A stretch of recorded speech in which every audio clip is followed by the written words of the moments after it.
Gitomer certified advisor, Mitch Taylor. And certified personality trainer, Vickie Musni. And today we're going to talk about why I should have hit record first. Seriously. You all just missed the most amazing example, and I am so glad that I get to watch this. Every time we sit down to record one of these podcasts and his phone goes off, I just get to sit here quietly and watch Mitch practice what he preaches and talk to potential clients the way he coaches all of us to, and watched him just now book another meeting for tomorrow evening for someone that just wanted a price. If you want to know how I handled it, keep watching. That was nice and easy. What are you talking about? This also speaks to a much bigger issue. Providing personal solutions through understanding people. This is the Creating Connections podcast with Gitomer certified advisor Mitch Taylor and certified personality trainer Vickie Musni. Welcome to Creating Connections, episode number 59. I am Gitomer certified advisor Mitch Taylor. And I'm certified personality trainer Vickie Musni.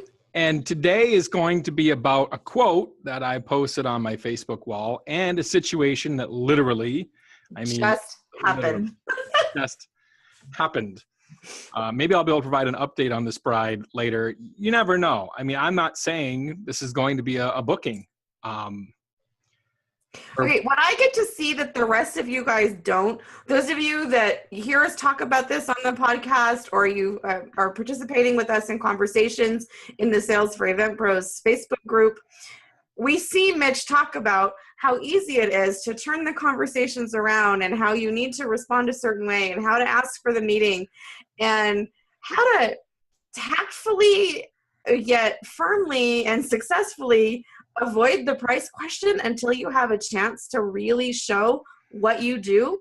But I get to watch him do that because I swear every time we sit down to record, his phone goes off and I'm just sitting here waiting and I get to listen. I can't believe you didn't hit record. I wish I could have done that on this end. Frankly, I'm upset I didn't hit record. But yeah, this bride just calls in and she is, looking to get information and pricing. She heard about us from the venue. We've performed at this venue several times, and it's actually a venue that's quite a ways away from us. So it would require a hotel stay and mileage and things on top for her, which she doesn't know yet, and that's okay. But, she is going down the list of DJs. And there's a reason that someone who's not local to that venue is on that list. But that's, I guess, another topic. Well, and that's something to point out that I more than likely will point out. This is why I love the dynamic of Vickie and I together, because she sees things that actually I never thought of that angle. But that's a great angle, right? It's true. They're recommending you for a reason. Right. Because your service stands out. You're not just this out-of-town DJ that somebody brought in once and everybody forgot about. You're someone that has made an impression by what you provide and what you offer. So let's talk about the situation and what I dealt with. And then we may break off and actually do a second podcast on the quote, I guess. Probably. Sure. We're breaking script because of that interruption right before we started. So. Absolutely. That's okay. So script, as if we have one normally. Right. That was funny. So the reality is I got information about this bride on the phone. She called and wanted some prices and things like that. And so I got her information. Her first name is all I got. I got her venue. It was a wedding reception. It's for a date coming up within the next 5 months. So it's not that, that far out. No. We have brides booking us into October of 2017 right now. And that's awesome. But this one is, coming up in soon here, end of September. And it's only 100 people. And she immediately goes to what most brides go to is music. And the question I asked her, do you remember what question I asked her? Yeah, you said, because I'm only hearing your side of the conversation. Okay. I wasn't hearing her, but you said something about what is it that you and your fiance are wanting out of your reception? Yeah. What are you looking for in regards to your entertainment? Yeah, but you phrased it a little bit different this time, I think. Yeah. So when I asked that question, what are you looking for out of your reception, or what are you looking for in your entertainment? Yeah. She was caught off guard. So we talk about in the sales process, and when I do workshops and Vickie and I do workshops together, I often talk about throwing the curveball, and throwing the curveball is breaking them out of the process of, okay, well, I need a DJ and I know exactly what a DJ is going to do. And so I just need to shop on a price and I'm just looking for the cheapest price. And that's all I need to get is what's your price and what's your price. And is it 4 hours, 6 hours? But it's not to trick them and it's not to manipulate them. It's just to get them to think bigger. Yes. It's to get them to think bigger. Just like I implored from the stage at Mobile Beat this past year in regards to how you handle each moment at a wedding reception. And that, again, is from the trainings of Mark Farrell, Rebecca Farrell, and Bill Herman. Mm-hmm. But the reality is, when you throw the curveball, and she made a comment, well, I think we'll need you to start around 6. So then I asked her, I said, so what did I ask her at that point? I don't remember because I didn't hear that question. So she goes, I think we'll need you to start around 6. And I said, okay. I said, so is that the time guests are arriving? Yeah. Because I want her to I want to understand what I'm dealing with. Mm-hmm. Because again, if I don't ask her what I'm dealing with, then I may be misquoting her and doing either myself or her a disservice, or both, and that's not right for any one of us. Mm-mm. So she told me that the ceremony is going to be at 5:00.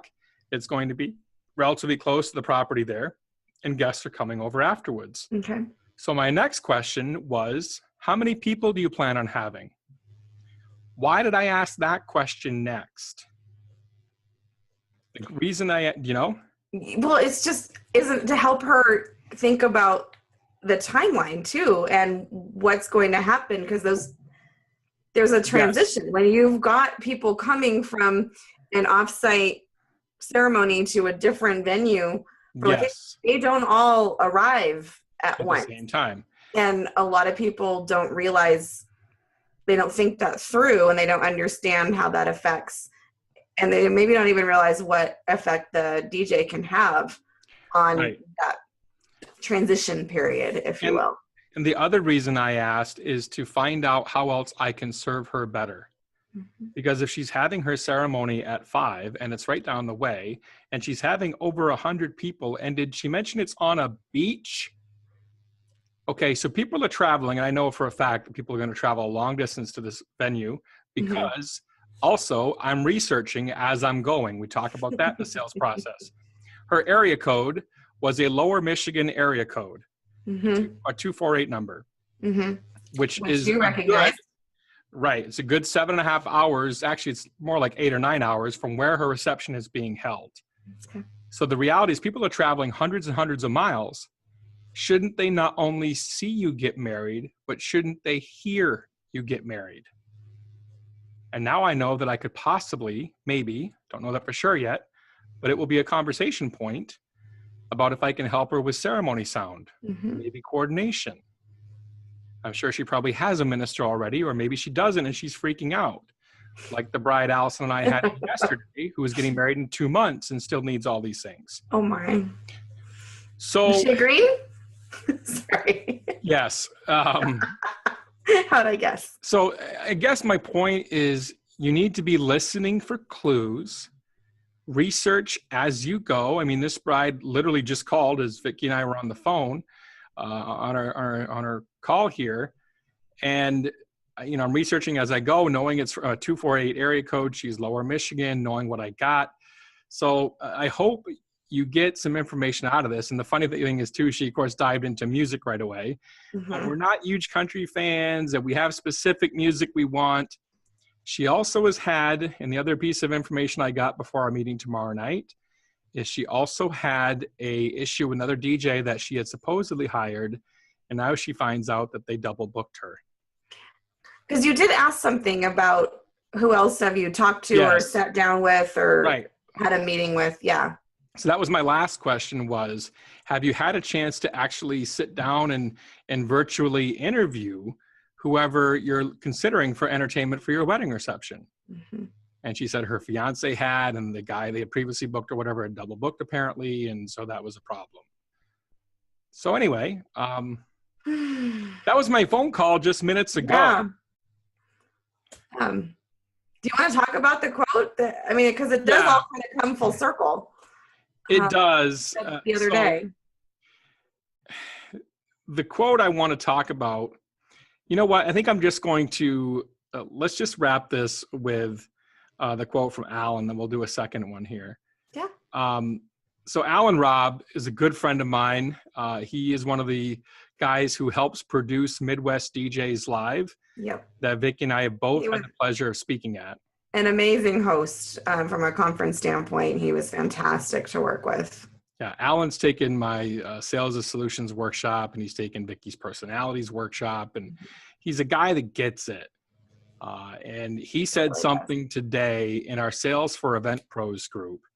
And if you're watching this podcast, if you're listening to this podcast, then I encourage you, if you haven't already done so, just hop on Facebook, type in the search bar there, Sales for Event Pros, all spelled out, and join our group. We'd love to have you part of the conversation there. And excuse me, Alan's quote was, spend more time on the one-to-one versus your one-to-twos, which is DJ slang with the ones and the twos, working on the channels of the board of mixing music. I saw a diatribe recently on another Facebook group of a guy just going off about, oh, you have to be a good salesperson now, with all the real talent, you know, is bested by people that are great salespeople, and yada, yada, yada. If you want to be in business, then you need to study business. And I am not saying, please don't get me wrong, I'm not saying your performance is not important. Performance, absolutely, of course it's important. You need both. You need to have good sales skills, but if your performance abilities don't match up, it's going to be hard. You have to be, serving your clients in all areas, not just selling something you can't deliver on, or have this product that's so great, but you have no idea how to run your business. You have to be working on both simultaneously. Yeah, it's important. And if you're not good at selling, okay, maybe you are the extremely talented mixologist, but you just don't have the people skills, or you're not a great salesperson. Hey, guess what? Go find an agent that can book you out, and you'll get your fee. All of those things. It's. We always say you either have to learn how to do it or find someone else who can do it better for you. Absolutely. Those are your only two choices. You can't just not do something. And I'm a decent salesperson, but when I first moved to the area, I had an agent. And there was nothing wrong with that, because he had the groundwork already in place. The connections. Him, right? Mm-hmm. So there was nothing wrong with me doing that. It helped me get established, and it helped me further my progress down the road of becoming entrenched in this market. So things to look at, things to consider, and you kind of just got to hear the recap of how we turned that price-looking client into a meeting for tomorrow night. And even at the end, she said, it was funny, even at the end, she said, okay, so you're going to, we set up a time to meet tomorrow night. You're going to send me a price quote ahead of time. And I'm like, no. I said, I'll go over everything with you on the phone tomorrow night, and I'll happily give you a price quote at the end. But you worded it in a way that you re-explained, no, I can't give you a price until I get enough information from you. I didn't want to put it that way, because I wish we had recorded, because I remember exactly how you said it, but it wasn't just like I said, I want to make sure that we're giving you a quote on everything you need and nothing that you don't. Yeah, it was not just well, I'm not going to tell you until we meet. It was more like no, I really do need to find out more information so I can quote you based on what you really need. And I've always loved that, because if you want to boil down my sales philosophy into 2 words, and if you've taken my sales workshop, you know exactly what those 2 words are. It is sum tertius. And sum tertius is Latin for I am third. Yep. If you always put your client's needs ahead of your own, you will win more often than not. That's another phone call. I got to go. This is Creating Connections with Mitch Taylor, Gitomer Certified Advisor, and Certified Personality Trainer, Vickie Musni. We'll see you soon. all right, bye-bye. Thank you for listening to the Creating Connections podcast with Gitomer Certified Advisor Mitch Taylor and Certified Personality Trainer Vickie Musni. For more information on providing personal solutions through understanding people better, visit creatingconnections.biz.